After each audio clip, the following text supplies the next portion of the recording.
Hey guys, how's it going? Kevin Cleary here with a knife video for you. Today we are going to talk about ban it. Ban, ban, ban. I mean, I've got some of my most dangerous knives out here. Look at this one has a flipper. It's got these holes in the blade. It flies out quickly. And then we have a recurve with a Tanto compound grind. I mean, I don't know how I'm surviving even being in the same room with this knife. Plus, anyway, we'll get to that later on in the video. But here we also have another Tanto blade, this one on the Cold Steel Code 4. These are out just to serve, just to show some examples of the kinds of things that CBSA is rescuing us from. Imagine if regular people were able to get their hands on these, all of the death and destruction and mayhem they would be causing. And this is not the only thing. I want to take some time to digress away from knives for the next few minutes and think about all of the problems that we face as humanity and all of the noble efforts that government has made to ban anything that could somehow potentially harm someone. In Germany, they recently convened a government advisory committee, and the committee decided that what they need to ban in Germany is meat.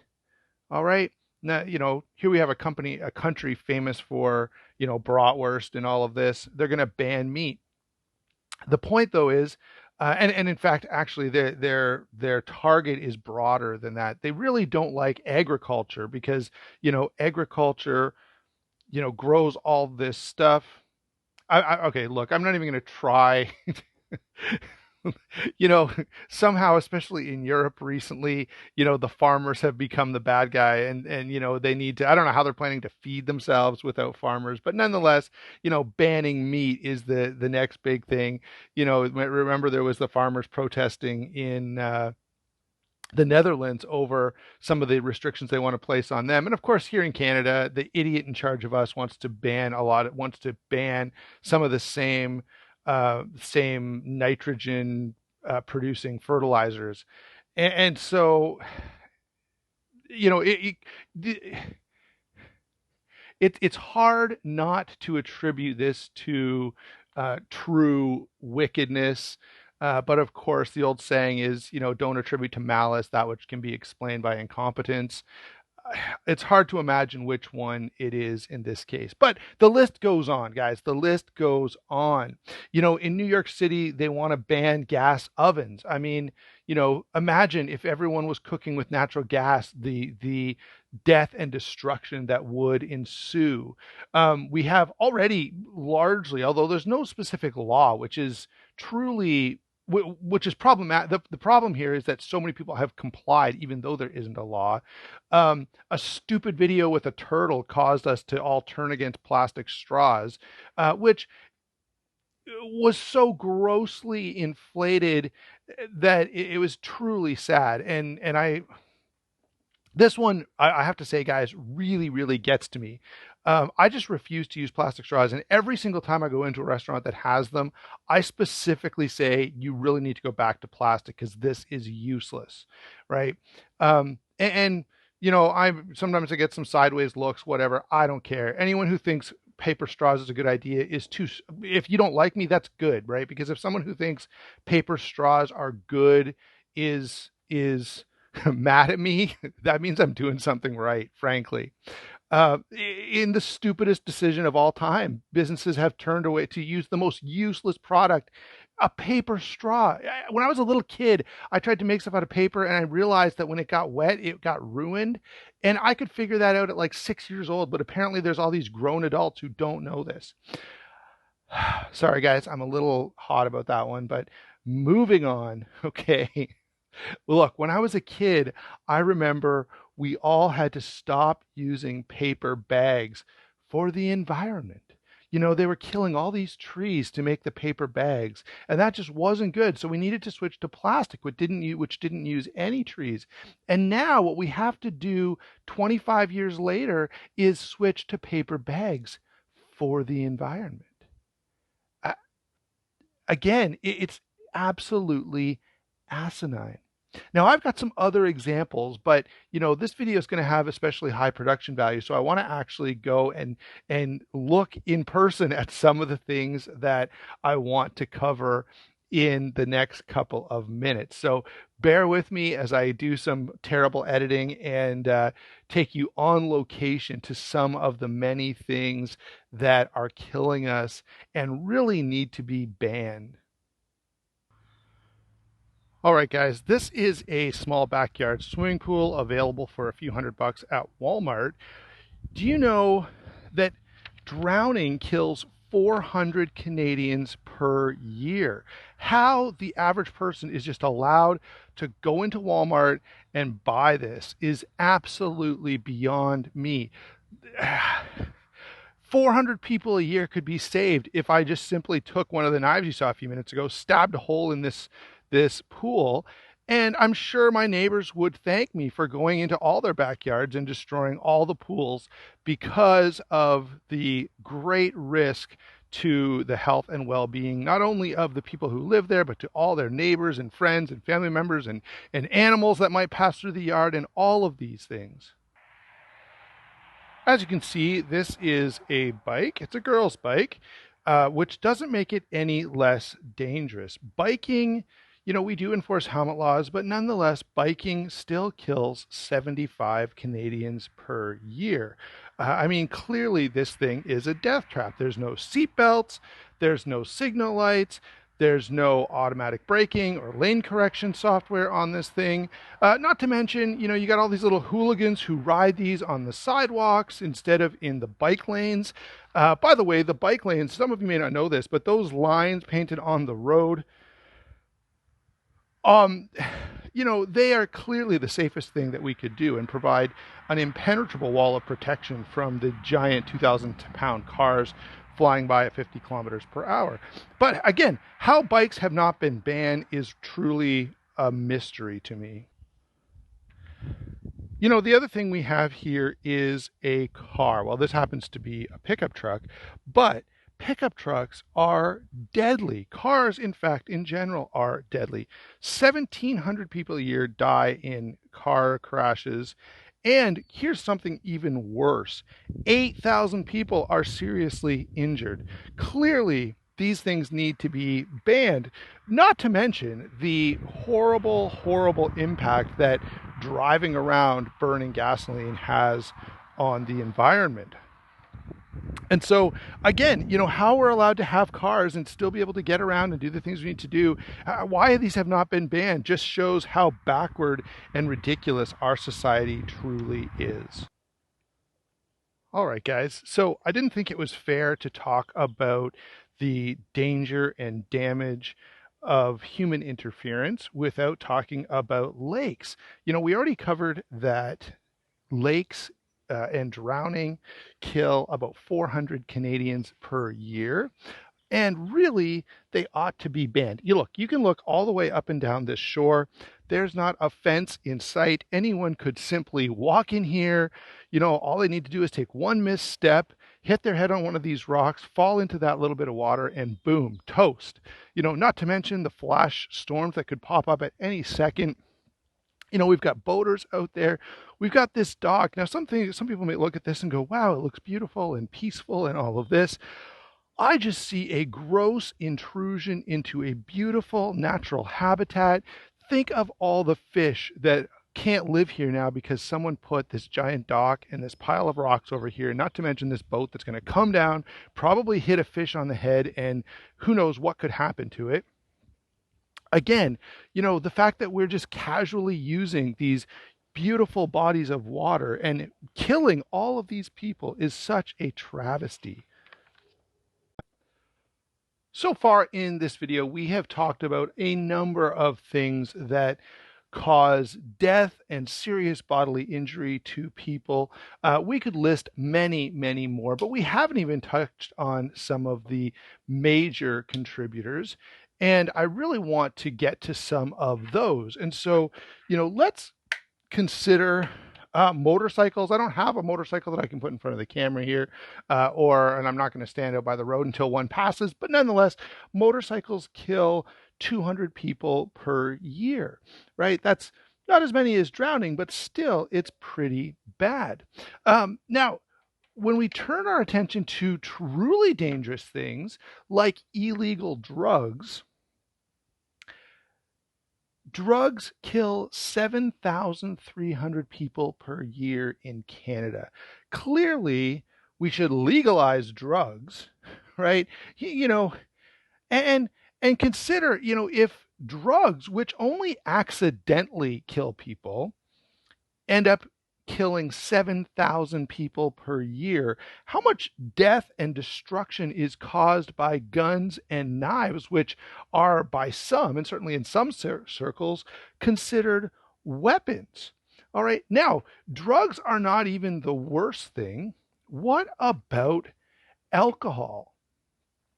I know this is sort of a sacred cow in our culture, but alcohol kills 140,000 people per year. Now, if we took everything we've covered so far, like, we're only getting close to 10,000. So not even a fraction of a percentage of the number of deaths caused by alcohol. And clearly no one is even considering banning alcohol. In fact, they are making it more accessible by putting it in variety stores and supermarkets, which, by the way, I'm not opposed to that at all. I don't think, this weird pseudo government nonsense of having LCBOs and beer stores is a good plan at all. But nonetheless, the things that are truly dangerous, like drugs and alcohol, we're going, well, we should legalize drugs. We should give people more access, free access to the drugs that they're addicted to that are killing them. And, by that logic, if you really think guns are that dangerous, you should be giving them out for free. Somehow giving it out for free makes it safer. And so that's what we really ought to be doing. All right. So now we've covered, we've covered booze and drugs, we've covered drowning, we've covered motorcycles, we've covered cars and biking. And these are just a few of the things that are highly dangerous and really should be banned because of the death and destruction that they cause. We really haven't, in fact, talked about firearms. We haven't talked about knives much at all. So let's bring in a firearm really quickly. This is my Ruger 2245. A pretty nice, practice gun, a plinking gun for target shooting. If alcohol kills 140,000 people a year, I can't even imagine how many people guns must kill. Like, it's got to be in the millions, right? Of course, you probably all watching this know that firearms in Canada kill about 300 people per year. Even in the US, where the number is much higher, it's around 30,000 people per year. As a percentage of the population, it's not way out of whack, okay?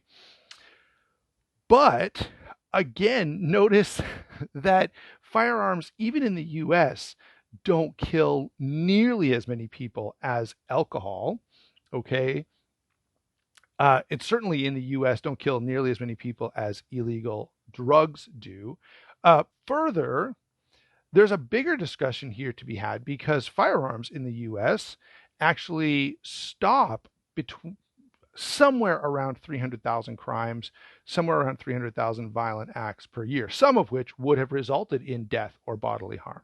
And so, we haven't even, that's a completely different discussion for a different video, but I wanted to throw that number out there because it is important to consider. And it's something that doesn't happen in Canada, right? If you looked at the crime statistics in Canada and how many of the homicides committed in Canada are as a result of robbery or carjacking or whatever the case may be, it's going to be pretty low, but there's a good chance that those could be eliminated by having different firearm laws and by specifically having the right to carry as the right to concealed carry as a method of self-defense.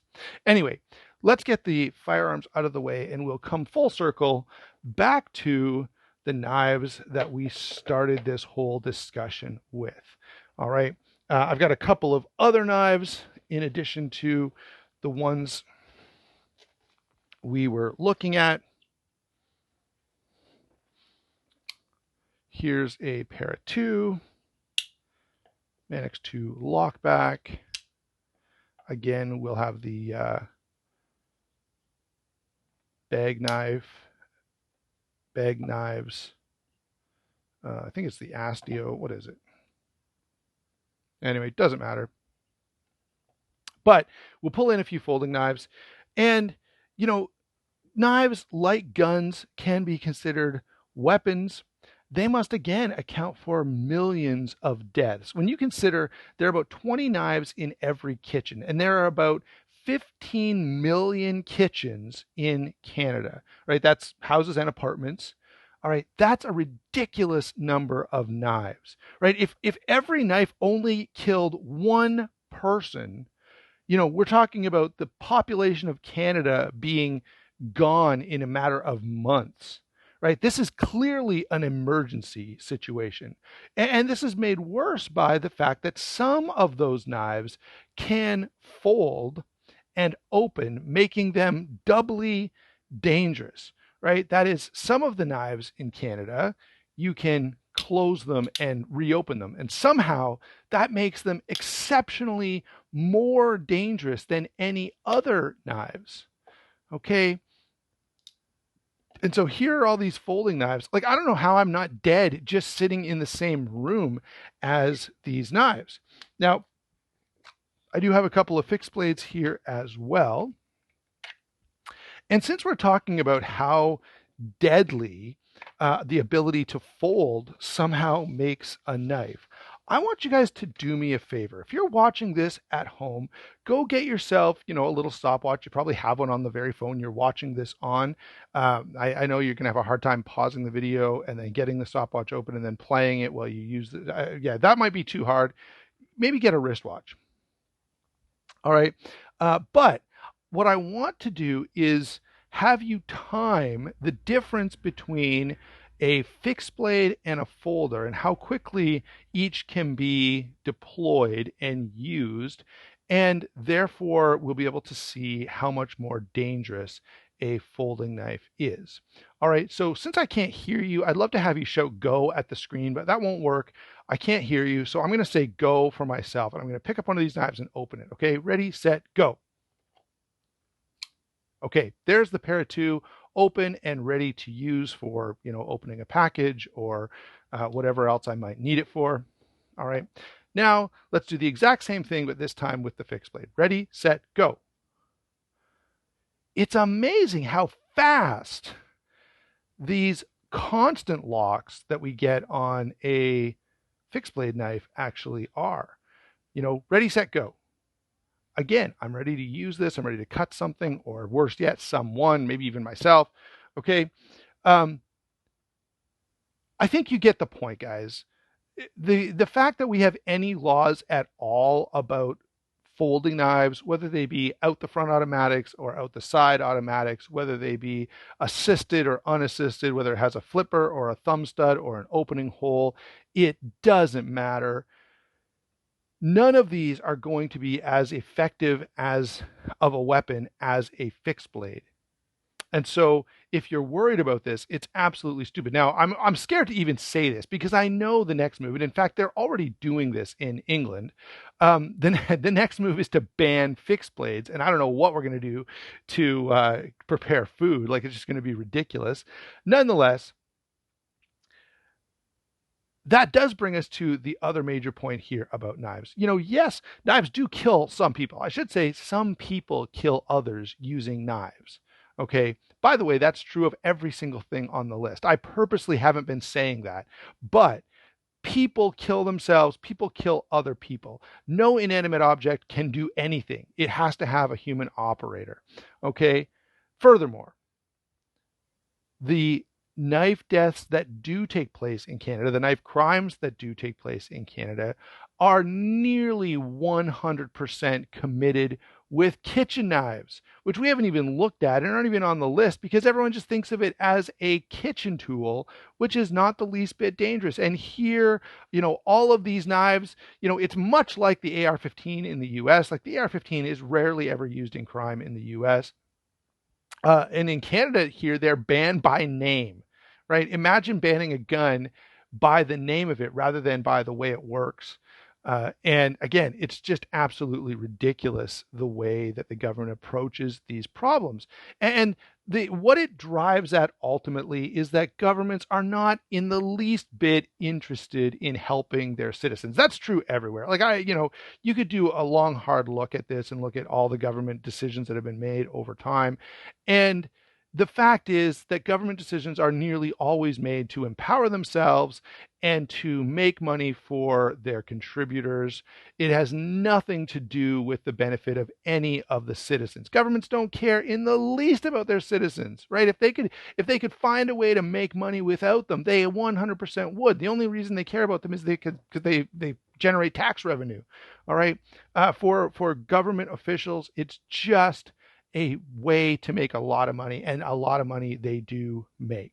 I hope you're getting the point here, guys, that banning something does nothing to protect anyone. It's nearly always the stupidest thing that you could do. And the fact is, we all need to be responsible for our own personal health and well-being. If something's dangerous and stupid, don't do it. And if you do it and you kill yourself, that's your problem. The rest of society doesn't need to think about it. And worse off, there are things that are truly problematic and causing huge, huge numbers of deaths that no one thinks a thing about. Or if they do think a thing about them, like, alcohol is somewhat restricted by the government, but it's only restricted so that they can make money off it, huge amounts of money off of it. Right? They're not interested in curbing people drinking, because that would reduce the amount of tax revenue. I know I'm a little bit off here, but coming full circle, let's take a look at these knives.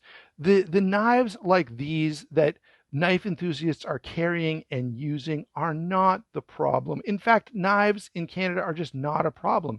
Now, we are seeing some development of, a lack of law and order, and that's only going to get worse when you start making drugs, when you start legalizing drugs, which kill way more people than, right? Even if you completely removed all the restrictions from guns and knives, they still wouldn't be able to get anywhere close to the number of people that illegal drugs, and to some degree legal drugs that people get addicted to, kill every year. Like, it's not even a fair comparison.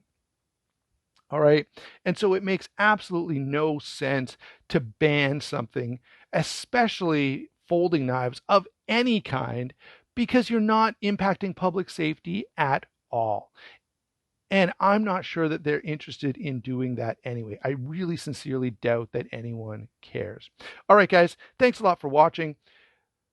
Don't forget to like and subscribe. Don't forget to use those channel sponsors. That is a huge, huge help to me. Again, thanks for all your support. I'd love to hear your comments down below. Agree, disagree, whatever the case may be. We will talk to you soon.